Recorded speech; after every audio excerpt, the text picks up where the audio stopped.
నిజాయితీగా ఉండడం అంటే సరైన పని చెయ్యడం. సంస్కృతి అంటే సరైన విలువలను పాటించటం.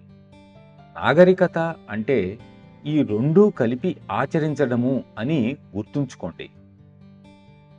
నేనేమిటో నా లోలోతులకు వెళ్ళి చూసుకోవాలి. తనను తాను అర్థం చేసుకోలేని స్త్రీ కానీ, పురుషుడు కానీ ఇక దేనిని అర్థం చేసుకోలేరు. ఎంపిక చేసుకునే హక్కును వదులుకోవాలి. అదే శరణాగతి అంటే. ఓ మాస్టర్, నేనేం చేస్తున్నానో నాకు తెలియదు. నన్ను ఎలా క్షమిస్తారో నాకు తెలియదు. నాకెలా అర్హతను కల్పిస్తారో తెలియదు. నాకు అర్హతను ప్రసాదించండి అని అతి వినమ్రులమై ఆ భగవంతుని క్షమాభిక్ష వేడుకొనటం చేయాలి. ఆ దివ్యత్వం నిరంతరం హృదయస్పందనగా నాలో తొణికిసలాడుతోంది. అందుకే ఈ నిరంతరం జరిగే ప్రక్రియ.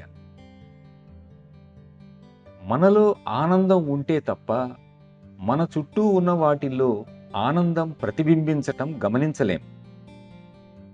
ఆనందం ఒక స్థితి ఎలాగో భగవంతుడు కూడా ఒక సిద్ధాంతం, ఒక హేతువు, ఒక తత్వం. వర్తమానం నిరుపయోగంగా గడిచిపోతే దానికి భవిష్యత్తు కూడా ఉండదు.